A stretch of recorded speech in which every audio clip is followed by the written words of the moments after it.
In our previous lectures of relations, you've studied how to relate elements in a set to other elements in other set. So here you can see some pictures of players, and here you can see names of few sports. So tell me, how are they related, or which one is related to which sport? Sania Mirza related to tennis. Sachin Tendulkar related to cricket. Abhinav Bindra related to shooting. And Saina Nehwal related to badminton, right? So you can see that each element of this set is related to some or the other element of this set, right? Now notice one thing. Sania Mirza is related to tennis, but she is not related to any other sport like cricket, badminton or shooting. Similarly with other players as well, they are related to only one sport. So in these kind of relations, we say special relations where one element of a set is related to a unique element in the other set are known as mapping. You remember I told you that mapping are special kinds of relations. This is actually a mapping. So you can say that each element of this set is related to a unique element in the other set. So what is actually mapping? For any two sets A and B, now remember they should be non-empty sets. Mapping from A to B is a rule which associates to every element of set A a unique element of set B. So can you notice two things what I am saying? One is that every element of set A should have a unique element of set B, that is, should be related to a unique element of set B. Look at this. Match the following. We've done this in relations as well. Let us do it one more time. Calf is the young one of cow. Cub is the young one of tiger. Well, cub is also the young one of lion. Puppy is the young one of dog, but here we do not have kitten, cat, lamb, sheep. So here you can see that these are related. So the elements of column A are related to elements of column B, but puppy is left behind. He does not have any element of column B that it is related to. And one more thing, cub is related to two of the elements of column B. So this shows that this relation is not a mapping. Now why not a mapping? First of all, you should remember that no element in set A should be left behind. That is, there should be no element in set A which does not have an arrow coming out from it. Or you can say that every element in set A should have an arrow coming out from it. Here puppy does not have an arrow coming out from it, so it is not a mapping. Now one more thing, no element in set A should have two arrows coming out from it, or you can say more than one arrow coming out from it. Each element should have only one arrow coming out from it. So your cup is having two arrows coming out from it. This is also one of the reasons that this is not a mapping. Now look at these two sets, set A and set B. Here you can see A is related to Q, B is related to S, and C is related to P, right? Now can you tell me whether this is a mapping or not? This is a relation we can understand, but is this mapping or not? Now what are the two conditions I told you? To be a mapping, each element should have an arrow coming out from it, and each element should have only one arrow coming out from it, not more than one. So let's check. A has an arrow, single arrow. B has a single arrow. C has a single arrow. No element is left behind in set A which does not have an arrow. Well, one thing you may tell me that set B has an element which is not related to any element of set A. Well, this does not matter when you are doing mapping. In mapping, we will consider only the elements of set A that they should have an arrow coming out from them. So here you can say that this is a mapping. Next, let's see this. Tell me this is a mapping or not. Let's check. Each element of set A should have an arrow coming out from it. So yes, A has an arrow coming out from it. B also has. C also has. Second thing, what did I tell you? No element in set A should have two arrows coming out from it or more than one.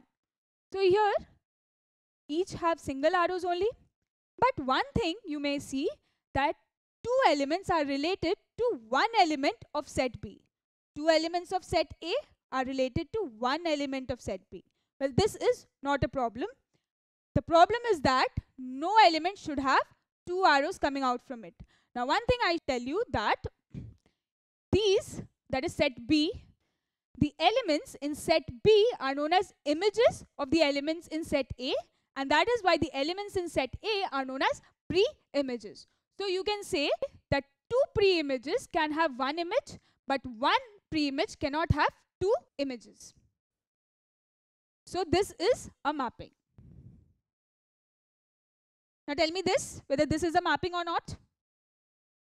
Each element in set A has arrows coming out from it, but one element in set A has two arrows coming out from it. So this is not a mapping. Now tell me this. Well, single arrows only, but one element in set A, that is one pre-image, does not have an image in set B. So this is also not a mapping. So now you are comfortable whether two sets can be mapped or not. Here we have been given again two sets, that is set A and set B, and we have been told that A is related to Q, B is related to S, and C is related to P. So these have been written in roster form also, set A and set B. Now can you write the relation of this in a roster form? How do we represent a relation in roster form? By writing the ordered pairs inside a curly bracket. So let us write the ordered pairs. First ordered pair would be what? A, Q. Next, B and S. Next, C and P. Next, can you see any more? No. So this is the representation of this relation, or you can say representation of this mapping. You remember we've studied about domain and range in our previous lectures? Well, domain refers to set of all the first components in all the ordered pairs of a relation, and range refers to the set of all the second components in all the ordered pairs in the relation. So here you can see what is the domain. The domain is, say, domain of R. If I represent this relation as R, is A, B and C. Well, this is actually the set A itself. Well, you know that for it to be a mapping, for any set to be a mapping, each element should have an arrow coming out from it. That means each pre-image has an image. So each pre-image will be there in the ordered pair. So you can say that domain of a relation, when it comes to mapping, the domain is always the set itself. That is set A itself. Now you may be thinking whether range is also the set B itself. Well, let's check. Q is there, S is there, and P is there, but R is not there. So you can say that domain is the set A itself, but range may or may not be the set B. Why? Because an image may or may not have any pre-image that is in the set A. So you can say that range may or may not be the set B itself. Now here we've been given two sets, set A, that is 3, 4, 7 and 8, and B, which is 0, 1 and 2. We have defined four relations here. Can you tell me which of these four relations is a mapping? Have a look.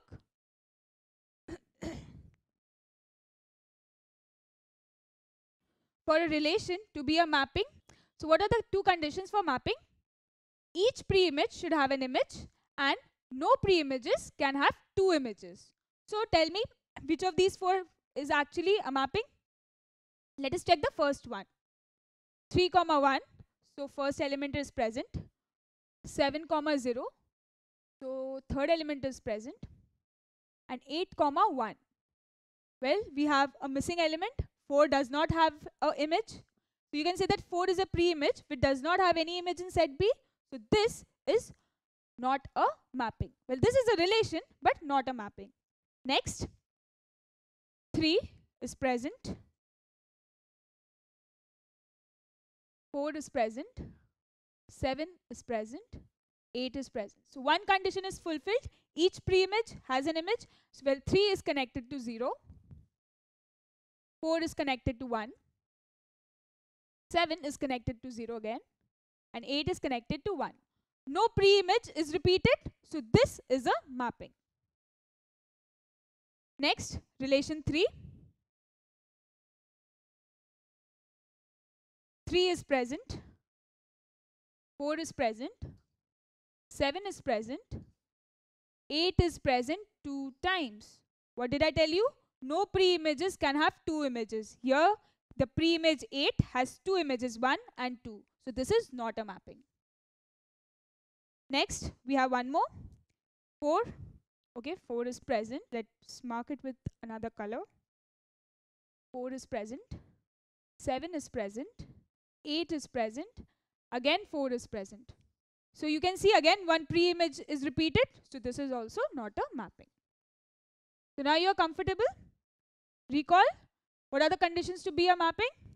For a relation to be a mapping, each element of set A should be related to a unique element in set B. You can see each should have an arrow coming out from it. And one more is that no element in set A should have 2 arrows coming out from it. These are the 2 conditions for a relation to be a mapping.